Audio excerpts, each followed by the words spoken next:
obviously, I mean, if you're in the boxing world, you know what the breaking news today. It's Anthony Joshua, Andy Ruiz, or I should say, Andy Ruiz versus Joshua 2. I do like that. I Though like that. it does make it a little bit harder just for like SEO purposes. But digressing from that, that's the breaking news. It's fighting in Saudi Arabia. But before we get to that, I just want to go through the timeline of the news because we did have a progression of the news story. First up, Gareth Davis. Shout out to Gareth Davis. I feel like he sort of gets lost out of the, I don't know, sort of the rotation of journalists that we talk about. Maybe because he's not a breaking news guy. He's more of a column guy. Yeah. I guess so. Yeah. Same with like Kevin Iole. Like Kevin Iole is more of a column guy than a breaking news guy. I'd say Kevin maybe is a little bit more breaking in the MMA side of things. A little bit. Yes. Like he's like quite tight with Dana White and stuff, right? Yes. So. I agree with that. But Gareth Davis breaking, I think it was last night, exclusive. Anthony Joshua to face Andy Ruiz Jr. in Saudi Arabia on December 7th in a £70 million contest. This is obviously developing, so we sort of fast forward to today. Mike Coppinger comes out saying, breaking, Andy Ruiz Anthony Joshua rematch has been finalized for December 7th in, Rob, help me out with the name. Saudi Arabia? No, not. Riyadh? I think it's Riyadh, right? Riyadh? No, it's not. Unless that's what he says. We're going to get to that in a second. But the original is Riyadh. Yeah. Sources tell The Athletic, although it won't be officially announced today, DAZN is expected to stream the fight in the U.S. and possibly in all 9 of its markets. Rob, you were talking yesterday, I think, about how many markets DAZN was in. 9. I think you said 10. You're 1 off. Brazil to come. Yeah, Brazil to come. Mike Coppinger adding the fight will take place at an open-air outdoor venue being constructed for the fight, just like the heavyweight title bout, Jack Johnson and James J. Jeffries in the fight of the century in 1910. But I do believe the fight of the century in 1910 was like 100,000 plus people. This one's going to have like 7,000 people, which is a little bit depressing. Mannix mentioned some kind of like government building which holds 6,000 to 7,000, but Coppinger's talking about some open air constructed venue. So I don't know what it's going to be. There's a press conference on Monday. Yes. So we're going to find out more. Yes. From there. And now the specific location is a suburb of Riyadh. So that's why I think there's been some confusion. It is a suburb of Riyadh. That's why I think the reporting has been just the city. And while the posters say the suburb, like the specific city it's in Dura, Saudi Arabia, and I think it's a northwestern suburb of Riyadh. So for those that are maybe confused on the location, that's why there's been a quote like conflicting reports out there, though they really aren't. It would be like saying like L.A. or like Long Beach or like Carson or like Anaheim. Like that's all generally L.A., air quotes. But digressing from that, but that wouldn't be neutral. So yes, we're gonna get into obviously the aspect of it being in Saudi Arabia, Rob, and the controversy of that in a minute. But first, let's just talk about the rematch itself, the fact that it's happening, quote, neutral location, all of that, and plus we'll get to sort of the money attached to it. Mike Coppinger coming out saying that in excess of $40 million in site fee. Obviously, other reports have said $70 million, $80 million. Yeah, but did you see Coppinger later in that thread? Yeah. Someone said, Cop, you're saying 40 million, in excess of 40. And someone said, but there's reports of 70. So, well, I said in excess of. I don't actually know the number. So, it's in excess of $10. But I understand the funny part, but the sort of the sad part if you're Andy Ruiz is that you were in a fixed contract for the rematch. You don't get a lick of that site fee. So, 9 million. So yeah, he's making a guarantee of $9 million per Mike Coppinger, but again, he is not owed any of that site fee because he does not work off of a percentage split in the rematch. So, Matchroom and AJ's predominantly AJ because AJ's going to collect obviously a lion's share of the revenue from the event. But wow, we're talking about $100 million plus US dollars potentially. Wow. And AJ is going to make $80 million potentially in this fight. Just absurd. But besides the money, the fight's here, the rematch is here. I'm excited for it because it's still a great rematch. We're going to get to the controversy of the location in a minute. But Rob, before we get to that controversy, or I should say before I start ranting about that controversy, let's talk about the fight itself, sort of a preliminary thought about the rematch, how the site or location might affect the outcome in the ring. Rob, sort of your thoughts on that. Well, yeah, I mean, I think there was still like lingering ideas of, yeah, but it'll probably be Cardiff still. It'll be Cardiff. But there was a massive switch on the betting. It was, I think it's a minus 2,000. It was like over here, Huge. It's 20 to 1 on. So you had to place £20 to win £1. So it's like, I was like, oh, it's nailed on. It's Saudi Arabia. Those odds are just crazy now. And Cardiff had gone from like, I can't remember, but up to plus like 600, plus 600, like a 6-to-1 shot. So I was like, fuck, it looks like it's happening. But yeah, it's done. I mean, hashtag, what was it? Battle on the Dune? Or no, Clash on the Dunes. Clash on the Dunes. Hashtag COPD. So I like it. That's so bad. I like it. I will say this. It is better than what I thought it was. I thought it was Clash of the Dunes. Clash of the Dunes. Which I'm like, it makes no sense. I'm like, oh, Clash of the Titans ripoff. I'm like, oh no, Clash on the Dunes. I guess like it makes sense now at least, but it's still stupid. But digressing, I been like I don't know, scuffle in the sand, or I think no matter what they would have picked, it would have been bad. Let's just be honest. Rob, yeah. Do you think this is a cash out by Eddie and AJ? I know I'm semi-trolling with this question, but look, AJ has talked about struggling to find the passion, maybe before the Ruiz first fight, or not maybe afterwards. Yeah, it's a bit cloudy as to what he like. He's there's been a video from JD Sports. They sat down with Joshua, basically stopped him every 30 seconds of every round, and what were you thinking at this point? What were you thinking at that point? And it's like a bit too much. Was he really thinking at some of these points? But he kind of claimed that at one point, I think it was in the second round, he heard booing, which made him straight away think of Wilder, and that he'd knocked Brazil out in a round, and he suddenly was like, oh my God, I've got to do something, like kind of got to him. But which suggests, I think it was Keith Idake I heard today was saying like that just sounds like he just wasn't in the right mental space. He's kind of said he wasn't up for the Ruiz fight, and this whole passion thing, I don't know if that's he needed to find the passion. He said that word specifically, right? Like, yeah, okay. But is it he didn't have it for the first fight, but now he's got it back, or is he still looking for it? Which kind of left it a little bit like, oh, if you're still looking for it, are you sure this is the right move? And also when I just want to add, when I say cash out, I'm not implying like they're going into this thinking he's going to lose or like planning it, but they're saying like, hey, they're making sure he gets paid a retirement fucking fund in case something happens. I think that's what I'm defining as cash out. Yeah, I mean, look, as it's turned out, one of these big overseas of investors have landed a super fight or a big fight, or whatever, and the money is finally. I'm sure there's been big money offered in the past, but logistics and stuff like that has been kind of like, it's going to be a nightmare, and I think this is still going to be a nightmare, but it's finally happened, and the money's been enough, and it's been accepted. So, I mean, I know you're going to go into the actual location and why, but I mean, money-wise, certain people are making a hell of a lot of money out of this, and that's kind of they always say this isn't a sport, it's a business, and this is great business, I guess, in some ways, as far as the fighter, I guess, but I don't know. It's going to be interesting. I hope Joshua seeing his name on the right-hand side of the poster, not at the front of the hashtag and shit like that, is kind of some kind of drive.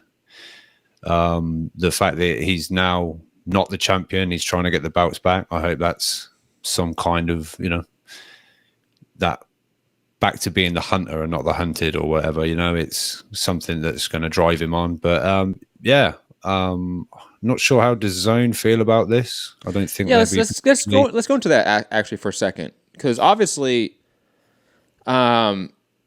I think it was John Nash. He made several points on Twitter. I'm going to parrot one of them later on, but I'll parrot one of them right now. I think it was him that said this, that this is weird considering that, I'm paraphrasing, it's weird considering that DAZN obviously is planning for AJ to be a U.S. draw in some way.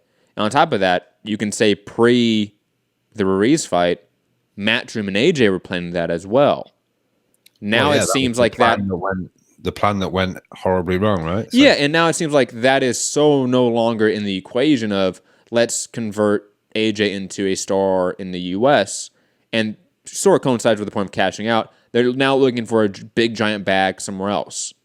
And I don't know if that point is 100%, but I do think there is some truth to it, that DAZN, or at least maybe Matchroom side of it, AJ side of it, is no longer thinking of that as part of the equation right now. Maybe in the short term, long term. It's plan A. I don't think it's the forefront of their minds now. No, it's not. Yes, it was. Yes, properly changed now. And I don't know whether Ruiz saying I'm not coming to the UK suddenly made the reports of I think we can rule out America.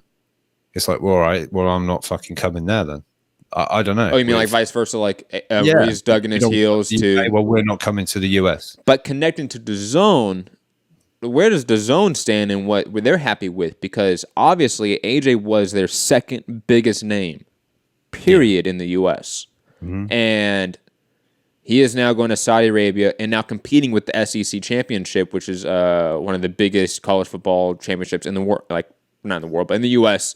You know what I mean? Like it's going to do 20, 30 million viewers on regular TV. Like this is a mega sporting event. What kind of time will that be on in the US? It's going to be the same time as this because of the time difference. I think it was Idek or maybe Jake Donovan.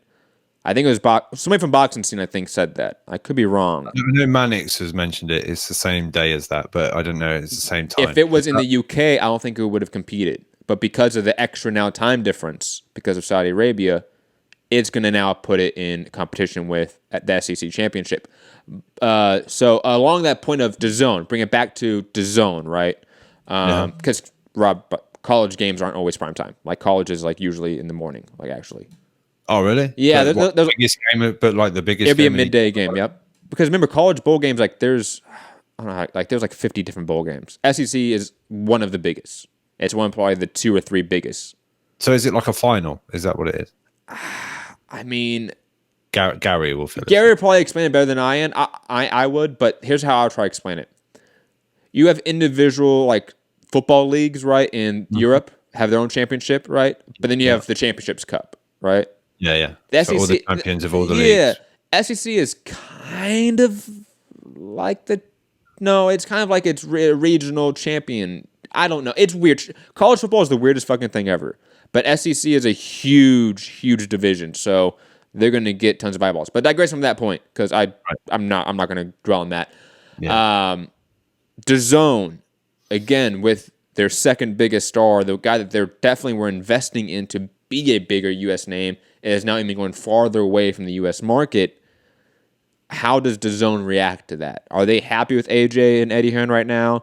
Are they upset? Rob, so if you're speculation, obviously, you're thinking on how DAZN is feeling in this equation when their second biggest name failed in his U.S. debut in a way. Even though I would argue he didn't fail, especially if he came back to MSG and beat Ruiz. It would have been an amazing story. But digressing from that, now he's moved out from that failure even farther away, even past the UK to another country, farther from the U.S. Is DAZN unhappy with AJ at this point in time? I don't know. Maybe unhappy is the wrong word, but could they? Yeah, a bit frustrated. A bit frustrated. I would imagine so, especially with the Canelo stuff as well, right? On top, this has been like, right, okay, both of these guys are not on our platform or not prime time on our platform come anytime soon. I believe Mannix and Coppinger or others have mentioned that DAZN won't be paying, peak sort of fees for this fight. They'll be drastically reducing their fee for this fight. even I think it was like up to like 8 figures or something, but less for the license fee or whatever. But yeah, I would imagine there's a bit of frustration attached to this announcement, but I'm sure they knew it was coming. It's not like today they've gone, wait, oh, what? You know, I think the writing's been on the wall that this wasn't going to be in America. So that being said, even if it was the UK, it's still that time difference that isn't quite, you know, for everyone tuning in over there to really pique their interest straight away. I think people will want to watch it, but I just don't know if it kind of gets like, oh shit, yeah, that was on earlier, or oh shit, Josh was fighting what, and they're like tune in and it's round 8 or something. It's like, fuck, you know, it's just not in their forefront, you know, going about their shopping or at work. It's like, I get home, a bit of dinner, and then the fight's at like 9-10 o'clock in the evening or whatever, and it's like, oh fuck, he's on early, right? But I'm not sure about the time difference thing, because they're a couple of hours ahead of us. Yeah. So I thought that meant it would be on earlier. I don't know. My head's messed up. I'm just reporting what someone else reported when it came to the SEC conflict, because I don't know when the SEC is on. I don't know that. 7 hours ahead of Eastern time, so that's what, 10 hours ahead of you. Yeah. So, yeah. But the SEC, I think, it would technically be in the South, so that would be Eastern time, maybe Central time. I don't know. But anyways, digressing from that. Yeah. Before we get to the Saudi Arabia controversy of it, one more brief aspect of this fight I wanted to sort of talk about with you: the lack of UK fights within the UK pay-per-view sort of worthy cards, right? That Eddie has put on since he's gone over to DAZN. I know. I know you. There's this tweet out there, Rob, that you got a little bit defensive with. When it listed all of the UK pay-per-views, I think of 2017. All the Matchroom ones. Yes, all the Matchroom ones. All ones 2017, 18, and then obviously the ones of 19. Right. I think that's as far as it went back was 2017. Yeah. And obviously, you know, you see 7 or 8, maybe even 9 events within the UK, and the quality cards. In 2017, 2018, and 2019, we've had 2 that are UK pay-per-views within the UK by Matchroom, and the cards I would say are significantly less in terms of quality than maybe last year. Right? The Saturday fight nights have been a bit lackluster. We're getting a lot of next gens, and to think on the next gen card was. Like Brian Rose and things like that. It's not really next gen, right? Like former gen. Or something, I don't know. True. But my point or my question to you would be, is this another worrying step towards Matchroom sort of not disassociating themselves? That may be a wrong term. I'm going to use that term of UK located fights and the big ones. AJ Ruiz was expected to be in the UK by most people and expected to really boost up Matchroom's UK pay-per-views overall this year. And then obviously now it's going to be a time difference. It's not in the UK. You lose out on ticket sales, lose out on the natural sort of hype you get with it being in the country. So should critics of this trend feel, not necessarily vindicated, but feel right in this criticism that, hey, this is another fight that should have been in the UK, and it's not. And it's not even in the US now, it's in Saudi Arabia. So you're furthering, hurting us, your fans, your Matchroom fans, your base. You're now pushing us farther away. Are they right in that criticism? I get the whole it's not in the UK thing, but as far as it being on pay-per-view, every time Eddie Hearn puts one on, everyone's going, this ain't pay-per-view. So, and I'm not necessarily talking about the pay-per-view, just quality cards in the UK. Quality Saturday, big cards in the UK. It hasn't really been. No, I get you. That has been the criticism. I personally haven't been so angry about it because I've watched a lot of the guys that I'm watching from their debuts. So to me, it's like I like watching Anthony Fowler. I like seeing Conor Benn. I like seeing and that. But I agree. The main events maybe have been a little bit, who's this guy he's fighting?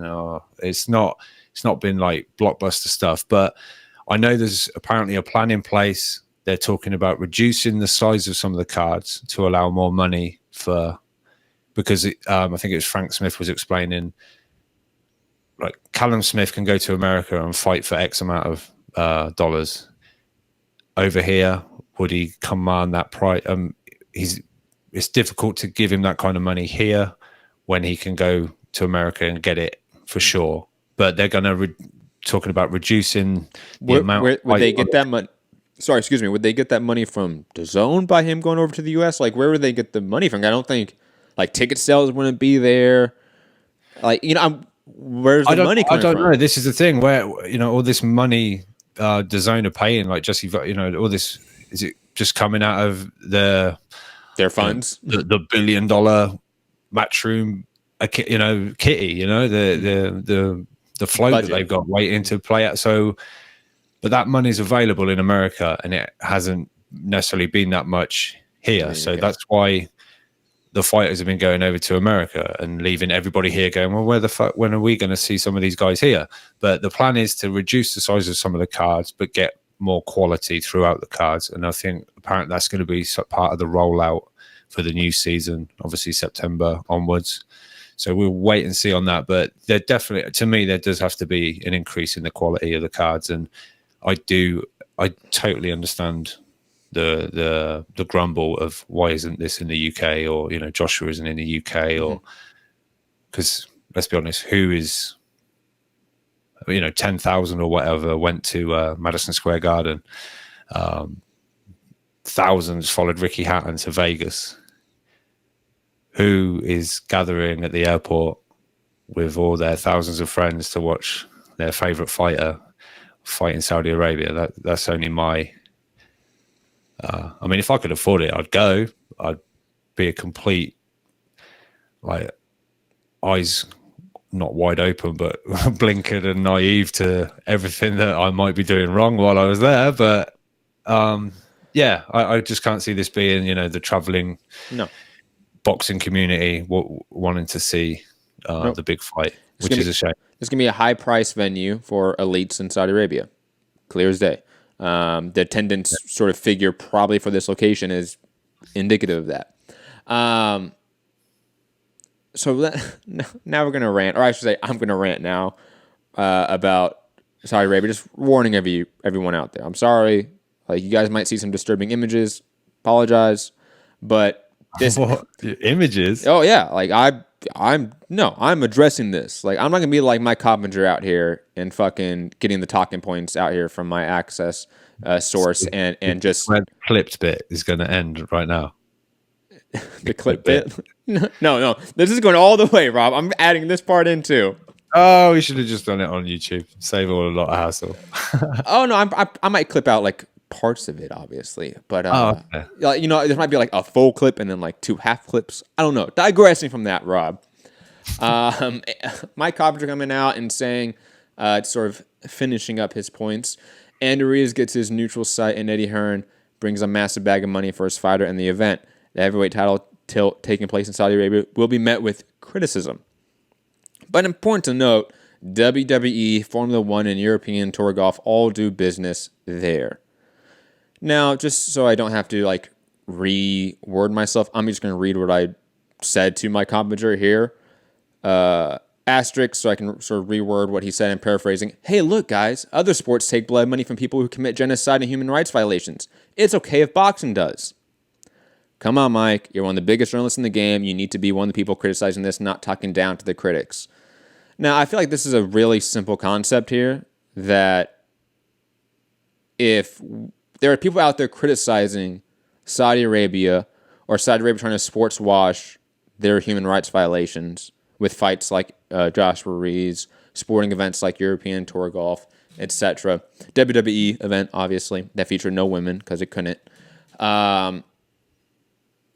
If people want to defend Saudi Arabia, or I should say sports events, sporting entities going to Saudi Arabia with a defense of, hey, other people do it, that is definitionally whataboutism.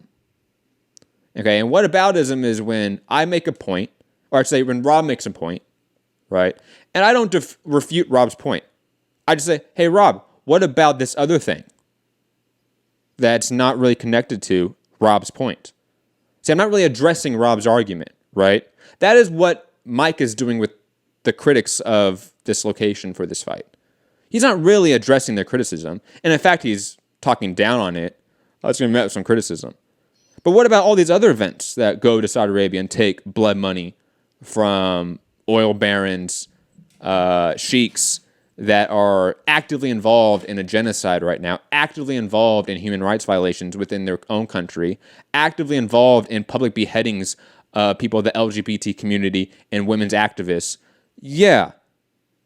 All right, Mike. Sure. Great argument there. And for those that maybe don't know what I'm talking about with genocide in Yemen, read up on it. Like, it's really simple. And I'll even do you the benefit. I'll show you guys right now what is happening in Yemen. A New York Times article posted in 2018. I'll post the link in the chat. And also when this video is clipped, I'll make sure this link is in the description, guys. I will make sure of that. Okay? And again, trigger warning for anyone that is doesn't want to see these images. But this is what Saudi Arabia is doing. Okay? They have killed hundreds of thousands of people in Yemen through starvation, through bombings, bomb hospitals, schools, okay, with U.S., UK, and I think Canadian-backed arms, okay? This is the Saudi Arabia that is now using sports to wash away this atrocity, okay? And yeah, somebody in the chat will be, oh, what about America? They do bad things too. Yes, and that's whataboutism. You're not refuting my point at all. And honestly, this article by Yahoo Sports does a fantastic job of sort of telling you what whitewashing is. Let me read a few quotes from it. Again, link is in the chat. I will post the link in the description when I clip this video out later. Here we go. The bout will take place in Daraa, which incorporates the UNESCO World Heritage Site of Al Taref on the outskirts of Riyadh. A dramatic contrast to the iconic Madison Square Garden, which hosted the first fight. Promoters Matchroom Boxing said the fight's details will be officially revealed at a news conference in London on Monday. The rematch had been highly touted, but Cardiff's Principality Stadium was tipped as the favorite to stage the event. The Saudis have faced intense diplomatic fallout over the murder of dissident journalist Jamal Khashoggi, which took place in the Conservatives' Kingdom Consulate in Istanbul in 2018. Remind people that they tortured, beat, and dismembered a journalist who wrote out against Saudi Arabia. That happened last year. Going back to the article. Saudi rulers also under fire for the war in neighboring Yemen, having utilized sport as a tool to try and soften their international image and to provide a showcase, they claim, for reforms inside the oil-rich state. But Friday's announcement was quickly denounced by human rights campaigners. Quote from Felix Jenkins of Amnesty UK's head of campaigns.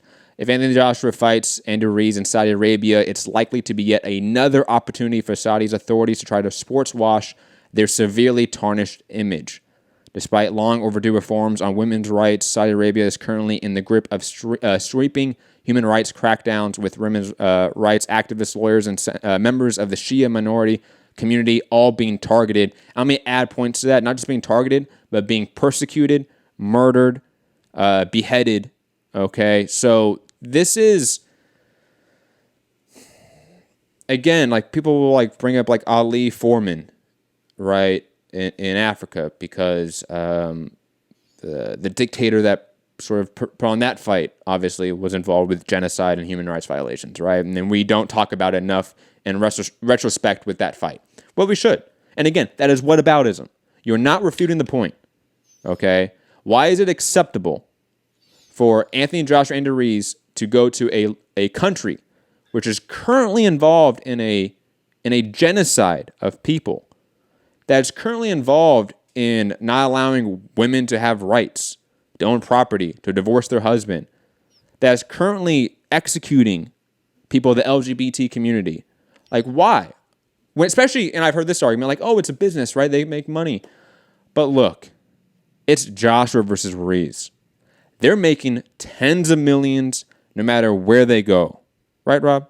Maybe not as much as the 100 million, right? But they're making. Yeah, it gets to a point of like, how many millions do you need? If it's 80 million instead of 100 million. That's easy for someone without millions to say, right? But I don't know. Exactly. It is easy because we know what it's like to live without millions and how we get by on life. So if you're making tens of millions, and your excuse to make another 10 million is, it's okay, guys. Other sports go to this country that kills people by the hundreds of thousands, if not millions, that is actively involved in funding terrorism around the world. Like, it is crazy. I mean, I can't. I don't think I can really add anything to it because I just think it's so obvious and blatant that this is an attempt at sports washing Saudi Arabia's human rights violations. And obviously, Ruiz and AJ and Matchroom, they don't care, because especially Matchroom and DAZN and such. Because why? And parroting another comment from John Nash on Twitter, if you profit to the millions of dollars off of giving people CTE, human rights violations probably don't bother you too much. Just being honest, because that is business. That is capitalism. It is the rich eat the rich and get richer. That's all it's about. So I understand why they're going there, but I also understand that that's not an excuse or a defense of why they're going there. And on top of that, other sporting entities and corporations going to Saudi Arabia is not an excuse for our sport to continue to go there. And maybe we shouldn't have joked about it as much with Khan and Dib, Rob, or maybe I shouldn't, speaking more for me, actually. I don't want to put words in your mouth. But maybe I should have not just joked about it and scoffed at it, because that should have been decried more. But honestly, we didn't care, because it was Amir Khan versus Billy fucking Dib. No one cared within our community, so no one cared outside of it. But AJ versus Ruiz, we care. So that's why it's different. But anyways, I really have no further I mean, points. that was going to be my thing if I got angry at your rant in any way, if something triggered me. But I'm going to say, where was this energy? Where was this energy with Khan and Dib, you know? That was all I was going to say. Baby Shark just had me mesmerized, man. I couldn't get upset there you about go. This is what I mean. You can't play so hard and loose with it a bit like... No, you can't. No, there for a lot of money should have had this same reaction. But like you say, because it was Khan and Dib, it kind of not went under the radar, but this is a super fight. Like, think about it, Rob. Like, I didn't even watch Khan Dib. I still haven't seen the fight.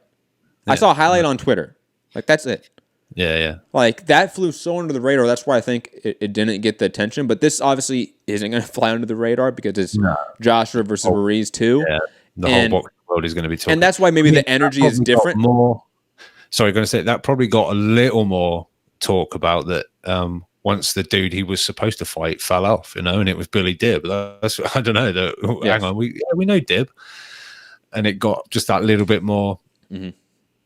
You know, shine on it or whatever, or reports or whatever. But and I'm not going to say like it didn't receive criticism for Amir Khan going there, but it just didn't receive the amount, because obviously the amount of people weren't caring about it. Remember, you know, this is Amir Khan of sort of Pakistan background, you know, so there's kind of almost like well, of course he was going to go back and fight in the Middle East at some point or whatever, or he was going to get a big fight over there or whatever. But this is... you know, Joshua Ruiz. Neither guy have those sort of to be honest, I know, like, for Amir Khan, he is an ambassador for boxing for a lot of people, but for like me and like my circle of people, he's not. We look at AJ as like a future ambassador of the sport, so we hold him to a different standard. Point blank and simple. Like, that's just how it is. I mean, very quickly on the whole thing, Michelle Joy Phelps. I want to be excited for this fight, but it's something new because it's something new and different. But then I asked a question, as a woman, am I even allowed to cover this event for Behind the Gloves due to the laws in Saudi Arabia? No, she can't. And then I remember George Groves, I think that was with Costello and Bunce, talking about the final with Callum Smith in Jeddah. I never heard that interview. Was it good? Yeah, he said he was sort of like the whole thing. He said, look, I got paid really well, but nothing was kind of perfect about it, you know, injuries and everything like that. They wanted to pull him out the whole thing. We need to get the final made. We need to do the final. And it's like, look, he made the final. Give him a chance to make the final. No. How can you be ready in this time? And he's like, well, my injury is like whatever it was, the shoulder. Yeah. Recommended recovery for that was like however long it was, and they were like, oh, can you fight earlier? It's like, well, not really. I want to at least be in that final and have a chance. He said even going into it, it wasn't right. The shoulder wasn't right. He said, but I don't want to make excuses. Callum was good on, great on the night. But he said, like, Calla, can my wife come to the fight? Yeah. It'll be fine. No, but like, can she? Yeah, it's cool. There's a section, but she normally sits ringside. Is that all right? Yeah, it'll be fine. And he said, I didn't take her. I just like thought, no, she's normally ringside every fight. But I was like, no, stay home. You're not coming. There's a section for them. There's a section for the women. You know what I mean? That's not, that's a great sentence, right? But not being funny, but I've just seen a billboard in Florida. So let's not. So that billboard. Hey, I don't know if that's a bantered subject. Maybe we can just make fun of Florida. But after we get done with boxing, I'll find that, Rob, and we're going to talk about that for a second. Wow.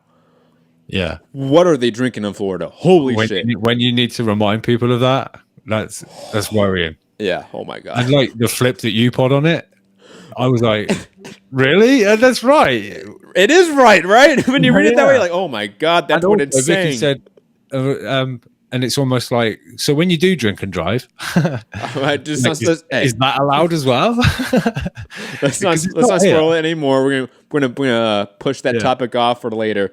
Wow. But yeah, it's just, I forget who else. There was another reporter that came out and was like, yep, not gonna go to this one. Like, it was a female reporter, right? I think Andreas Hale, he's like, he's going. Keith Idek was asked, and he was like, I don't know, I'm going to have to do a little looking into this. Because Kevin Iole, when the rumors come out, he mentioned the American reporter that was killed over there. Yeah, Jamal Khashoggi. That's it, yeah. He was killed in Istanbul in the Saudi Arabia embassy, if that makes sense. He was killed in Turkey. Yeah.